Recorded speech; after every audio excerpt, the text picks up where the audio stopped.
بسم اللہ الرحمن الرحیم۔ خلاصہ خطبہ جمعہ سیدنا امیر المومنین حضرت مرزا مسرور احمد خلیفۃ المسیح الخامس ایدہ اللہ تعالیٰ بنصر العزیز فرمودہ 14 اپریل 2023 بمطابق 14 شہادت 1402 ہجری شمسی بمقام مسجد مبارک اسلام آباد ٹلفورڈ سرے UK۔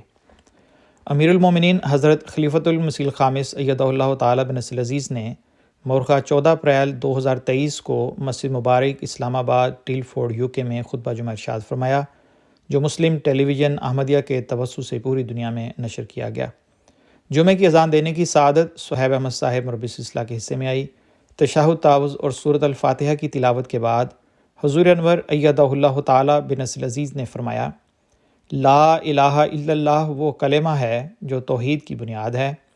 حضرت صلی اللہ علیہ وآلہ وسلم نے فرمایا کہ یقیناً اللہ تعالیٰ نے اس شخص کو آگ پر حرام کر دیا جس نے اللہ تعالیٰ کی رضا کے حصول کے لیے لا الہ الا اللہ پڑھا۔ پس جب اللہ تعالیٰ کی رضا کے حصول کے لیے اس کی طرف جھکتے ہوئے اپنی توجہ کو خالص اللہ تعالیٰ کی طرف کرتے ہوئے انسان لا الہ الا اللہ پڑھتا ہے تو اللہ تعالیٰ کے فضلوں کا وارث بنتا ہے۔ جیسا کہ حضرت صلی اللہ علیہ وآلہ وسلم نے فرمایا کہ اللہ تعالیٰ جہنم کی آگ اس پر حرام کر دے گا، اور یہی تعلیم تھی جو تمام انبیاء لے کر آئے۔ حضرت صلی اللہ علیہ وآلہ وسلم نے فرمایا کہ سب سے افضل کلمہ جو میں نے اور پہلے نبیوں نے کہا وہ لا الہ الا اللہ وحدہ لا شریک لہ ہے۔ پس یہ تعلیم تمام انبیاء کی ہے، لیکن بدقسمتی سے انہی انبیاء کی قوموں نے اس تعلیم کو براہ راست یا بالواسطہ بھول کر شرک کا ذریعہ بنا لیا۔ ہم خوش قسمت ہیں کہ ہمیں اللہ تعالیٰ نے حضرت صلی اللہ علیہ وآلہ وسلم کی امت میں شامل کر کے وہ کامل تعلیم دی جس نے شرک کا بکلی خاتمہ کر دیا، اور آپ صلی اللہ علیہ وسلم نے توحید کا حقیقی سبق دے کر ہماری دنیا و عاقبت سنوار دی۔ پس اب جو حضرت صلی اللہ علیہ وآلہ وسلم کی حقیقی تعلیم پر عمل کرے گا اور خالص ہو کر خدا تعالیٰ کی وحدانیت کا اقرار کرے گا، وہی اللہ تعالیٰ کے فضلوں کا وارث بنے گا اور حضرت صلی اللہ علیہ وآلہ وسلم کی شفاعت سے بھی حصہ پائے گا۔ آپ صلی اللہ علیہ وآلہ وسلم کی شفاعت کے لیے خالص دل کے ساتھ لا الہ الا اللہ کا اقرار ہے جس میں دنیا کی ملونی نہ ہو۔ آپ صلی اللہ علیہ وآلہ وسلم وہ آخری اور کامل نبی ہیں جنہیں اللہ تعالیٰ نے شفاعت کا اختیار دیا ہے، اور آپ صلی اللہ علیہ وآلہ وسلم کی شفاعت کے لیے اللہ تعالیٰ کے حکم کے مطابق آپ صلی اللہ علیہ وآلہ وسلم پر ایمان بھی ضروری ہے۔ ہم احمدی خوش قسمت ہیں کہ ہمیں اللہ تعالیٰ نے اس زمانے کے امام اور حضرت صلی اللہ علیہ وآلہ وسلم کے غلام صادق کو ماننے کی توفیق عطا فرمائی، جنہوں نے اسلامی احکام کو کھول کر ان کی گہرائی اور حکمت کے ساتھ ہمیں بتایا۔ جہاں آپ علیہ السلام نے لا الہ الا اللہ کی گہرائی کے بارے میں ہمیں بتایا، وہاں رسول اللہ صلی اللہ علیہ وآلہ وسلم کے مقام کے بارے میں بھی ہمیں بتایا۔ حضرت مسیح موعود علیہ السلام فرماتے ہیں کہ اللہ تعالیٰ نے اپنے فرمودہ الیوم اکملت کی تشریح آپ ہی فرما دی۔ اس میں 3 نشانیوں کا ہونا ازبت ضروری ہے۔ پس اصلھا ثابتن جس کی جڑیں مضبوطی سے قائم ہیں، دوسری نشانی فرعھا فی السماء ہے کہ اس کی شاخیں آسمان کی بلندی تک پہنچی ہوئی ہیں، تیسری نشانی تؤتی اکلھا کل حین کہ ہر وقت تازہ پھل دیتی ہے۔ فرمایا کہ اسلام ہی وہ دین ہے جو اس معیار پر پورا اترتا ہے۔ مزید فرمایا کہ پہلی نشانی اصول ایمانیہ جس سے مراد کلمہ لا الہ الا اللہ ہے، جس کو اس قدر وصف سے قرآن کریم میں فرمایا گیا ہے جس کے تمام دلائل چند جز میں ختم نہیں ہو سکتے۔ خدا تعالیٰ کی تمام مصنوعات اور نظام عالم کا سلسلہ صاف طور پر بتلا رہا ہے کہ اس عالم کا ایک موجد اور صانع ہے جس کے لیے یہ ضروری صفات ہیں کہ وہ رحمان، رحیم، قادر مطلق، واحد لا شریک، ازلی ابدی اور مدبر بالارادہ بھی ہو۔ ہمارا خدا ازل سے ہے اور اب تک رہے گا، وہ ہر مخلوق کا خالق ہے اور تمام حاجات کے لیے اس کے حضور ہی جھکنا ہے۔ بس جب ایمان کی یہ حالت ہو جائے تو وہ کامل ایمان ہوتا ہے جس میں شرک کی ملونی ہو ہی نہیں سکتی۔ حضرت مسیح موعود علیہ السلام فرماتے ہیں کہ اللہ تعالیٰ ہی وہ کامل ہستی ہے جس سے مدد مانگنے کا حق ہے اور کوئی اور اس کا حق نہیں رکھ سکتا۔ اسی پر قرآن کریم نے زور دیا، چنانچہ فرمایا کہ ایاک نعبد و ایاک نستعین، یعنی عبادت بھی تیری کرتے ہیں اور تیری عبادت کرنے کے لیے مدد بھی تجھ سے ہی چاہتے ہیں، جس سے معلوم ہوا کہ استمداد کا اصل حق اللہ تعالیٰ کا ہی ہے۔ دوسرے درجے پر یہ حق اہل اللہ اور مردان حق کو دیا گیا کہ ان کی دعاؤں سے بھی مدد ہوتی ہے۔ لا الہ الا اللہ محمد الرسول اللہ کے پہلے حصے سے معلوم ہوتا ہے کہ انسان کا محبوب اور مطلوب اللہ تعالیٰ ہی ہونا چاہیے، اور دوسرے حصے سے رسالت محمدیہ صلی اللہ علیہ وآلہ وسلم کی حقیقت کا اظہار ہے۔ حضرت مسیح موعود علیہ السلام نے فرمایا کہ لا الہ الا اللہ کا حق ادا نہیں ہوتا جب تک کہنے والا اپنے اقرار میں عملی طور پر ثابت نہ کر دے، اور یہی ایمان کی شرط ہے۔ حقوق اللہ اور حقوق العباد پر عمل کرنا بھی ضروری ہے، تب کہیں انسان لا الہ الا اللہ پر عمل کرنے والا بنتا ہے، اور تب ہی ایسا انسان خدا تعالیٰ کے حضور جھوٹا نہیں ہوتا۔ اس کلمے کا دوسرا جز نمونے کے لیے ہے۔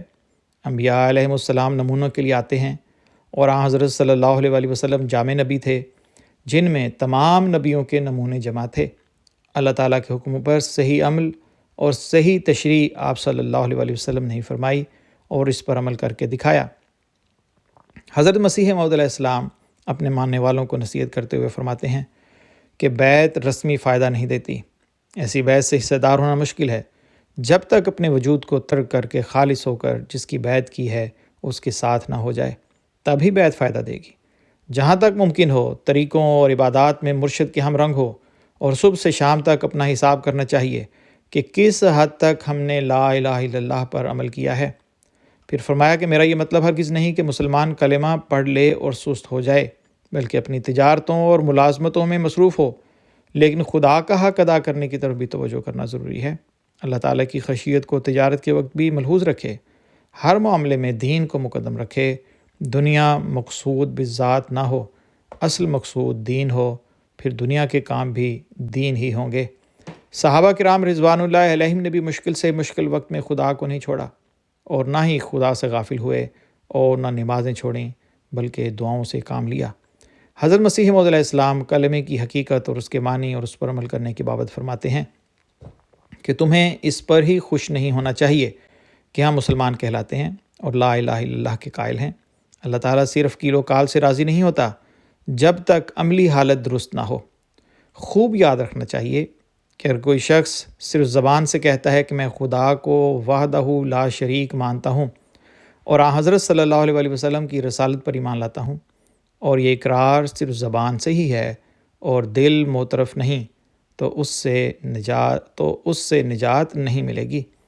ایمان لانا ہے، ایمان لانا یہی ہے کہ عملی حالت میں ان امور کو ظاہر کر دے جو اللہ تعالیٰ کے احکام قرآن کریم میں بیان ہوئے ہیں، اور پھر در حقیقت عملی طور پر دین کو دنیا پر مقدم کر دے۔ پس جس نے صدق دل سے لا الہ الا اللہ کو مان لیا وہ جنت میں داخل ہو گیا، پھر بجز خدا کہ اس کا کوئی پیارا نہیں رہ سکتا، اور وہ صرف اللہ تعالیٰ کی رضا کا طالب ہوتا رہے، اور تکلیفوں سے وہ پریشان نہیں ہوتا، کیونکہ اسے یقین ہوتا ہے کہ اللہ تعالیٰ اپنے ولی کی مدد کے لیے فوراً پہنچتا ہے۔ حضرت مسیح علیہ السلام فرماتے ہیں کہ جب تک حقوق اللہ اور حقوق العباد انہیں عباد ادا نہیں کرتے، اس وقت تک لا الہ الا اللہ کا حقیقی مفہوم نہیں پا سکتے۔ ایک بھائی دوسرے کا حق مارتا ہے اور اس بات پر اس حد تک بھروسہ کرتے ہیں کہ خدا تعالیٰ کو محض عضو معطل قرار دے رکھا ہے۔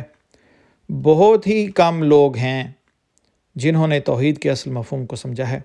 اگر انسان کلمے کی حقیقت سے واقف ہو جاوے اور عملی طور پر اس پر کاربند ہو جاوے تو وہ بہت بڑی ترقی کر سکتا ہے اور خدا تعالیٰ کی عجیب در عجیب قدرتوں کا مشاہدہ کر سکتا ہے۔ سچا موحد اسی وقت ہی بن سکتا ہے جب تمام بدیاں دور کر دے۔ بس اس رمضان میں ہم میں سے ہر ایک کو کوشش کرنی چاہیے کہ ان بدیوں سے اپنے آپ کو پاک کریں اور لا الہ الا اللہ پر حقیقی طور پر ایمان لانے والے ہوں۔ اللہ تعالیٰ ہمیں توفیق عطا فرمائے کہ رمضان کے ان بقایا دنوں میں ہم کوشش اور دعا سے اپنے اندر کی تمام بدیاں نکالنے والے بن جائیں۔ رمضان کے آخری عشرے میں ہم لیلۃ القدر کی باتیں کرتے ہیں۔ لیلۃ القدر تو حقیقت میں اس وقت ملتی ہے جب ہم اپنا ہر قول اور فعل اللہ تعالیٰ کے حکموں کے مطابق کرنے کے لیے تیار ہو جائیں، اس پر عمل کرنے والے ہوں اور اسے مستقل اپنی زندگی کا حصہ بنانے والے ہوں۔ یہی وہ حقیقی نشانی ہے جو لیلۃ القدر کے پانے کی نشانی ہے۔ اصل نشانی یہ ہے کہ ہمارے دلوں میں کیا انقلاب پیدا ہوا۔ بعض جماعتوں نے رمضان میں 3 دن خاص طور پر دعاؤں کے پروگرام بنائے ہیں۔ اگر تو ہم نے یہ 3 دن خاص طور پر اس لیے مقرر کیے ہیں کہ 3 دن دعاؤں میں لگا لو اور پھر اپنی پرانی طرز زندگی پر آ جاؤ اور لا الہ الا اللہ کے حقیقی مقصود کو بھول جاؤ، تو ہمیں یاد رکھنا چاہیے کہ اللہ تعالیٰ ہمارے دلوں کے حال کو جانتا ہے، ہماری نیتوں کو جانتا ہے، اس سے کوئی چیز چھپی ہوئی نہیں۔ ایسی صورت میں اس کا کوئی فائدہ نہیں ہوگا۔ لیکن اگر اللہ تعالیٰ کو راضی کرنے کے لیے یہ دن گزارنا چاہتے ہیں تو پھر اس عہد کے ساتھ گزارنے ہوں گے کہ اب یہ دن ہماری زندگیوں کا مستقل حصہ بن جائیں گے۔ پھر یہ تکلیفیں جو مخالفوں میں پہنچا رہا ہے ان کو دور کرنے کے لیے خدا تعالیٰ اپنی خاص تائید و نصرت ظاہر فرمائے گا انشاءاللہ۔ اللہ تعالیٰ کا حضرت مسیح موعود علیہ السلام سے وعدہ ہے کہ آپ علیہ السلام اور آپ علیہ السلام کی جماعت کو فتح عطا فرمائے گا جلد یا کچھ عرصے بعد۔ ہاں، اگر ہم لا الہ الا اللہ کی حقیقت کو سمجھتے ہوئے اپنا معبود، مقصود اور محبوب صرف خدا تعالیٰ کی ذات کو بنا لیں اور دنیا سے زیادہ ہمیں خدا تعالیٰ سے محبت اور اس کو پانا ہمارا مقصود ہو، تو انقلاب جلدی آ سکتا ہے۔ ہمیں اپنی حالتوں میں مستقل تبدیلی کرنے کا عہد کرنا ہوگا۔ رمضان کا آخری عشرہ جہنم سے نجات کا عشرہ ہے۔ جس نے لا الہ الا اللہ دل سے پڑھا اور اس پر جہنم کی آگ حرام ہو گئی، لیکن انسان کے مستقل عمل ضروری ہیں۔ بس اس آخری عشرے سے بھرپور فائدہ اٹھانے اور حقیقی لیلۃ القدر حاصل کرنے کے لیے لا الہ الا اللہ کو اپنے دل و دماغ کی آواز بنانا ہوگا۔ اللہ تعالیٰ ہمیں اس کے مطابق اپنی زندگیاں گزارنے کی توفیق عطا فرمائے۔ حضور انور نے آخر میں فرمایا کہ دنیا کے عمومی امن و استحکام کے لیے بھی دعا کرتے رہیں۔ اللہ تعالیٰ انسانیت پر رحم اور فضل فرمائے۔ روزنامہ الفجر انٹرنیشنل، مورخہ 17 اپریل 2023، صفحہ نمبر 1 اور 2، آواز رضوان احمد افضل۔